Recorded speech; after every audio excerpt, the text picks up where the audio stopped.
Hi, Assalamualaikum warahmatullahi wabarakatuh. Let me introduce myself. My name is Akila Sutur Amalia with my student number 246121186. Okay, in this video, I will talk about quantitative research in ELT from Group 1 until Group 5. Let's move to the first topic. The first topic is, what is research? Okay, research is scientific strategy to addressing a research issue, resolving research problem, and producing new knowledge that may be applied to decision making. We move to types of variable. The first is independent variable. What is independent variable? Independent variable is a variable that influences other variables. This variable acts as a cause or influencing factor. In research design, independent variables are usually the factor whose influence is being tested. Okay, we move to independent variable. What is the independent variable? Independent variable is a variable that influences other variables. This variable acts as a cause or influencing factor. In research design, independent variable usually the factor whose influence is being tested. Example, citizen in educational journals, learning methods, teaching strategies, learning motivation, and others. Number 2 is dependent variable. What is dependent variable? Dependent variable are the outcomes or effects that researchers aim to explore and understand in their studies. These variables are called dependent because their value depend on the change or variation of the independent variables. The dependent variable is the primary focus of measuring research results. Examples in journal usually is learning outcomes, student achievement, and performance. Number 3 is moderator variable. What is moderator variable? Moderator variable is a variable that strengthens or weakens the relationships between the independent and dependent variables. The moderator explains that moderators influence the strength of direction of the relationships, but are not the primary cause. Example mentioned in educational context include socioeconomic condition or student characteristic that influence the strength or weakness of the influence of learning methods on achievement. And the last one is control variable. What is control variable? Control variables are variables that are deliberately kept constant or controlled so that they do not interfere with the relationship between the main variables.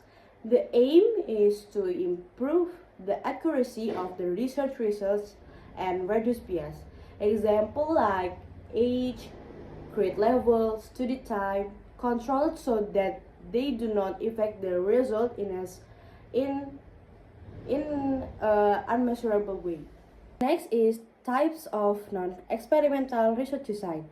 Number 1 is descriptive design. Descriptive design is used to describe characteristic, condition, or phenomena as they exist.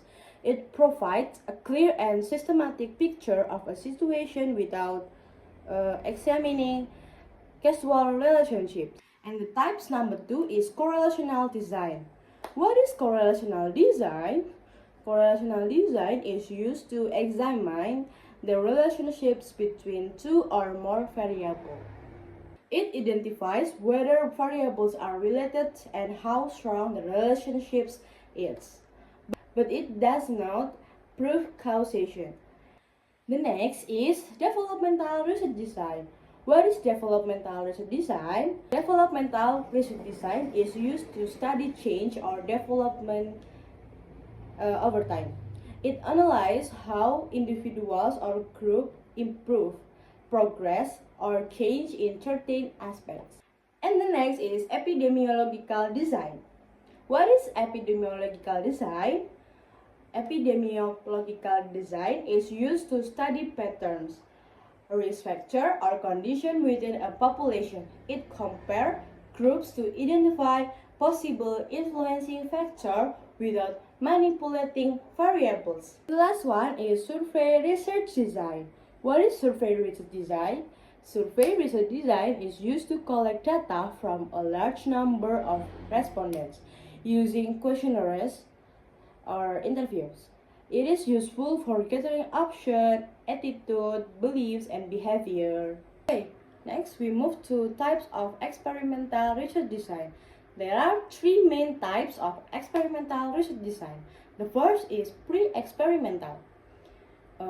Pre-experimental design is the simplest type and doesn't include a control group. Example, one class is taught using a new teaching method and the results are measured afterward.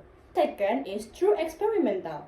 True experimental design includes random assignment and a control group, making it stronger design. Example like students are randomly divided into two groups to compare a new teaching method with a traditional one. And the last one is quasi-experimental. Quasi-experimental design is similar to true experimental design but doesn't use random assignment. It is commonly used in educational research. Example is one exciting class becomes the experimental group and other class becomes the control group without random reassignment.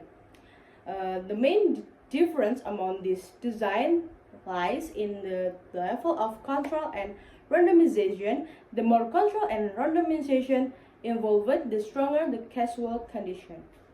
Okay, the next is we move to the last topic is types of hypothesis.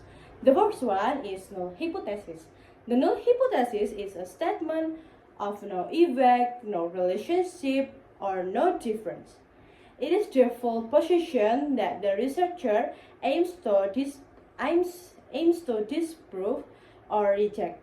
Example, there is no significant difference in the vocabulary equation of students taught using flashcards and those taught using word lists. Number 2 is alternative hypothesis. The alternative hypothesis states that there is an effect, relationships or a difference. It is a statement that the researchers want to support. It directly contradicts the null hypothesis.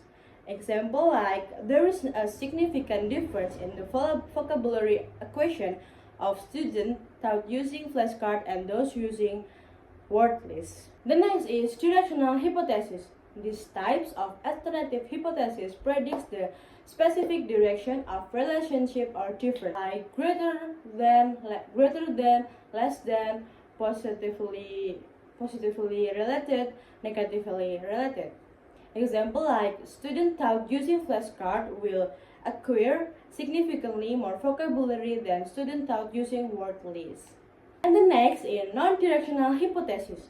This alternative hypothesis predicts that a relationship or difference exists but does not specific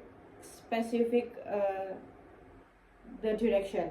Example like there is a significant difference in vocabulary equation between students taught using flashcard and those using word lists.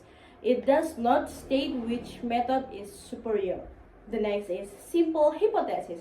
A simple hypothesis predicts the relationship between one independent variable and one dependent variable. Example like the use of subtitled videos improves listening comprehension scores. The last one is complex hypothesis. A complex hypothesis predicts the relationship between two or more independent variables and or two or more dependent variables. Example like the use of subtitled video and regular pronunciations drills improve both listening comprehension and speaking fluency. 5 topics from group 1 until group 5. The last I say, wallahul muwaffiq ila aqwamit thoriq. Wassalamualaikum warahmatullahi wabarakatuh.